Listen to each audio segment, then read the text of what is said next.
আসসালামু আলাইকুম এভরিওয়ান, সবাই কেমন আছেন? আশা করি সবাই ভালো আছেন। আমরাও ভালো আছি। আজকে শিলার একটি স্পেশাল দিন বলতে আজকে শিলার কলেজের প্রথম দিন। আমি এবং শিলা তাই সকাল সকাল বের হয়ে গিয়েছি।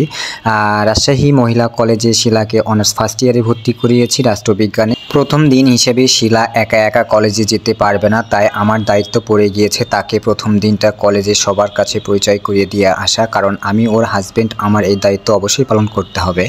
আর ওইও কলেজ প্রথম যাচ্ছে, কারণ কলেজের কিছুই চিনে না, কারণ ও আগে নওগাঁতে পড়াশোনা করতো, তারপরে রাজশাহীতে আসছে আমার সাথে বিবাহ বন্ধনে আবদ্ধ হওয়ার পরে। কিন্তু দুর্ভাগ্যের বিষয় আজকে কলেজে যেয়ে শিলার ক্লাস হইল না। তো আমরা ভাবলাম যে এত তাড়াতাড়ি বাসায় কেন যাব।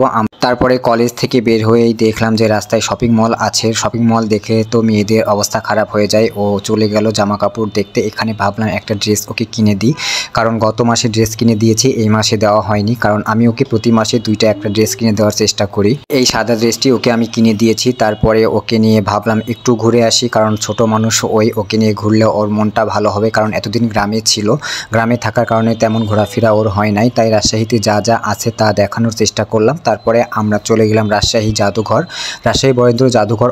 অনেক সুন্দর একটি পরিবেশ। আমরা প্রথমে ভাবছিলাম যে জাদুঘর মনে হয় বন্ধ আছে, এই যে শিলা সামনে যাচ্ছে আর আমি পিছু একটু করে ভিডিও করছিলাম, কারণ আমি পুরো জাদুঘরটা আপনাদের দেখানোর চেষ্টা করছি। কিন্তু ভিতরে যাওয়ার পরে দেখলাম যে এইখানে ছবি তোলা সম্পূর্ণ নিষেধ। জাদুঘরে ঢোকার জন্য মাত্র 20 টাকা করে টিকিট কাটতে হয়। আমাদের দুইজনের 40 টাকার টিকিট লাগলো। মামাটি আমাদেরকে টিকিট দিল। আজকে আমাদের ভাগ্য ভালো যে জাদুঘরে আজকে খোলা আছে।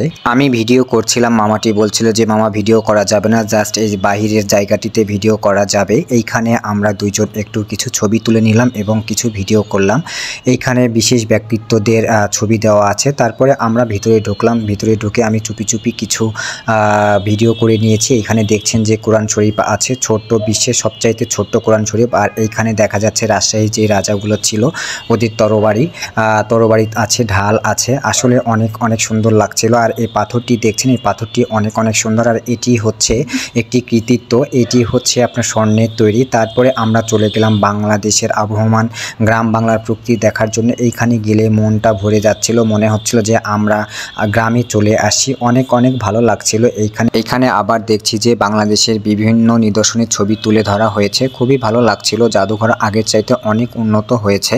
আমরা শেষমেশ ভাবছিলাম যে আর বেশি টাইম নষ্ট করব না, আমরা তারপরে গার্ডেনের দিকে যাওয়ার চেষ্টা করব, কিন্তু গার্ডেনে যাওয়া আমাদের হলো না। আজকের টাইমটা খুবই কম নিয়ে বের হয়েছিলাম, কারণ আজকে আমাদের আরও একটু কাজ আছে। এখানে অক্ষয় কুমার মৈত্রর ছবি দেওয়া আছে, তারপরে শরৎ কুমার রায়ের ছবি দেওয়া আছে।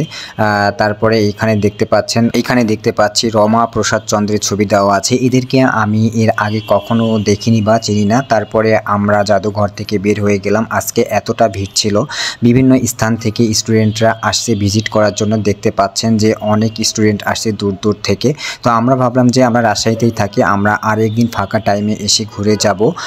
আজকে এদেরকে একটু দেখার সুযোগ করে দিই। তবে বাচ্চাদের ঘোরাফেরা দেখে খুব ভালো লাগছে, কারণ আমরাও স্কুল লাইফে এরকম বিভিন্ন ভ্রমণে যে ঘোরাফেরা করেছি।